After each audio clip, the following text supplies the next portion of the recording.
Привет, товарищи! Welcome to my channel. Today I got a very special guest, Mr. Smith. It's a pleasure to be here, Alec, and I really appreciate it. Yeah, no problem. Tell us a little bit about yourself.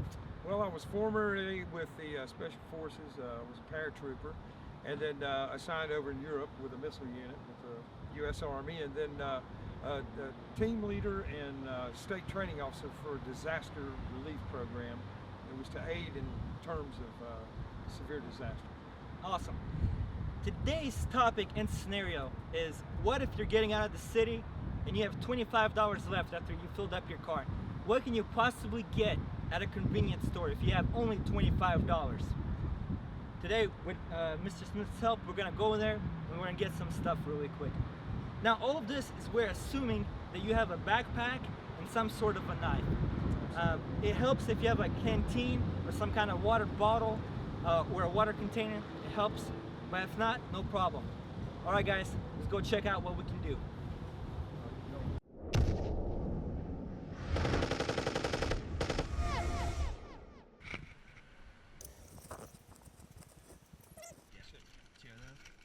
Okay.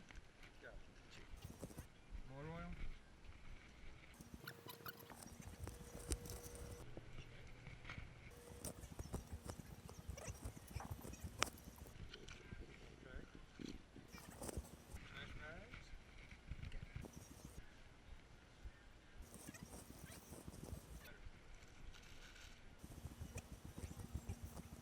Convenience stores are very popular in America, therefore very easy to find.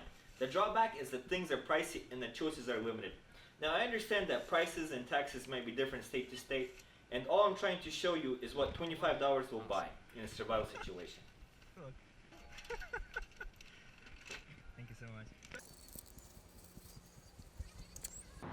Today we were able to pick up 11 items that we thought would be essential for survival. This will get you in the field and help you to establish yourself once you're at your location. Of course, the first item here is a gallon of water. It can be used, of course, for hydration and cooking and some washing, but the container itself is the key as well. It can be used as your canteen if you don't have one. Most definitely. The next item, essential, is a bleach. Now, this is Clorox bleach, approximately 7.5%. A portion of a teaspoon in a gallon of water will purify it. Bleach is well used also for treating poison oak, poison sumac, or any type of poisonous bites in many cases. Helps get rid of funguses on your feet and such, and of course, most valuable, it helps to treat and purify your water. The next item we thought would be essential is motor oil. With motor oil, you can start a fire in the most harsh conditions. Pine sap works well too. Motor oil, you can build torches, and a number of things. Even in pouring rain. Absolutely. The next little item is something quite technical. It's a lighter. And the lighter, if you protect it, you can start a fire anywhere, virtually in almost any condition. This item, of course, you will squish down, but it's an essential. Toilet paper is great if you find some good leaves to work with, and be careful you don't get poisonous ones. And you can start fires with it if you don't have anything else. Absolutely. And a little oil on that, even if it's wet, will flame right up. Now, trash bags are essential for many reasons. You pack food in them. You can make small containers for food that you perhaps trap. Makes great if you need a sleeping bag, a poncho. Carry your trash off to keep from getting hit. And you can collect fresh water with it too. If you have a sinkhole, then you just put the bag in, put a can underneath, and what happens is a condensational form, put a rock right in the middle of it, and the water will drop right in your can. Oh, yeah, and it helps because the trash bags are black.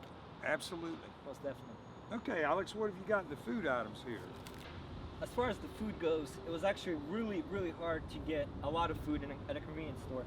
But we ended up with a pork beans, and the reason why we got a can is it's a dual purpose. After we eat the can, we can use it to make a kind of like a hobo stove out of it, and we'll show you kind of the gist of it at the very end.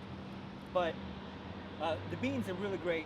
Not only do they provide you protein that you need, but you can also use this as bait. Same thing with the peanut butter bars as well. We averaged it out. It was about slightly over 30 grams of protein Just so you guys kind of have an idea, the average woman needs about 46 grams of protein per day, and the man 56 grams of protein per day. We've averaged for a full week this stuff roughly slightly over 30 grams of protein. So even though we're half ration, we can still survive a full week.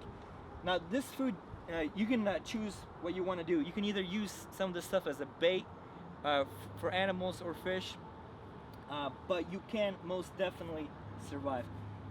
You were saying, what's the absolute longest a person can go without food?